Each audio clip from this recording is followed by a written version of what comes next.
Give yourself a chance and see what happens. Love yourself the way that you love other people and see what happens.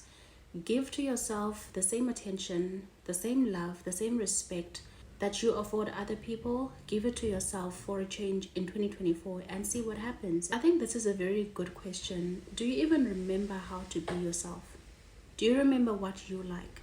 Do you remember what sets your soul on fire? A lot of young people, especially women, you get so fixated on these public figures and you immerse yourself in every single thing that they're doing to the point where you copy each and every single thing that they are. You copy the way that they dress, you copy their personality, you copy even the type of people that they date. Why won't you give yourself a chance to actually discover yourself? You deserve it, you're worthy of it.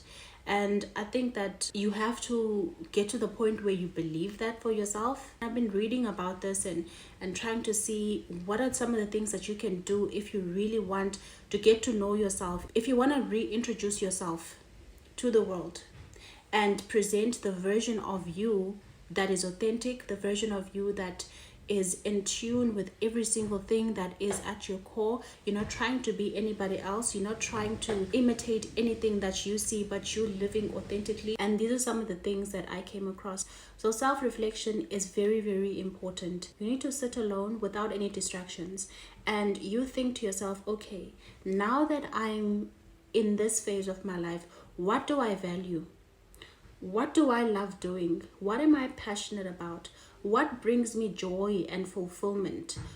And you need to think about your spirituality. You need to think about the type of habits that you have, all of those things, and you have to journal them down. You doing that, it will give you direction and guidance on your next step forward in your journey of discovering yourself and finding peace within yourself and learning yourself. It will allow you to prune your life. You rid yourself of every single thing that does not feed you in any way, does not align to what you value.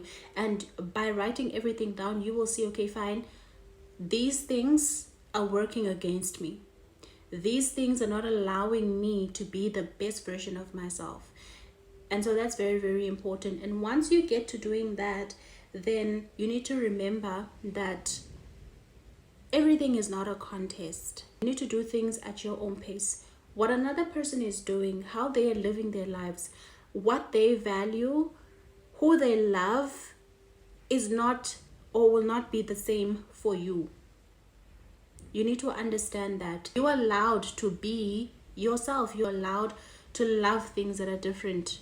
Okay, it is not a crime. It is just originality. You're allowed to be that. And there's a lot of things that come from being original. Nobody can replace you. Nobody can be you. Nobody can think like you. Nobody can say things in the order that you say them. So you stepping into your original character, it gives you so much power and it gives you so much grace. There's a lot of things that you can offer that another person cannot. There will always be a gap somewhere that can only be filled by you.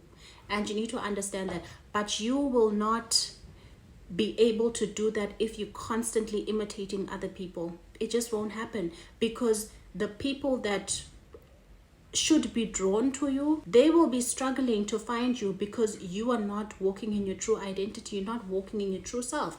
So they cannot connect to you in any way.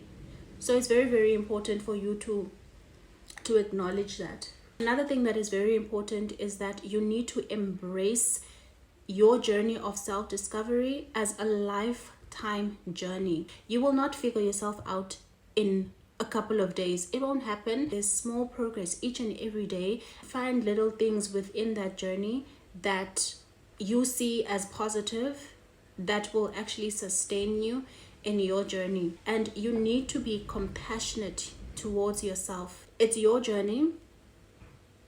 Nobody's going to do it for you. No one will do it like you. No one has a blueprint for a self-discovery journey. They can give you certain things and certain guidances, but ultimately your journey will not be the same as mine, and mine will not be the same as another person's. And know that you will have some moments where you feel like, okay, this is just not working and I'm not gonna continue with it because what am I doing here? But you need to then go back to that journal that you have and read what you wrote when you did your reflection. It will help you understand why you're doing what you are doing, and it will guide you forward, I believe.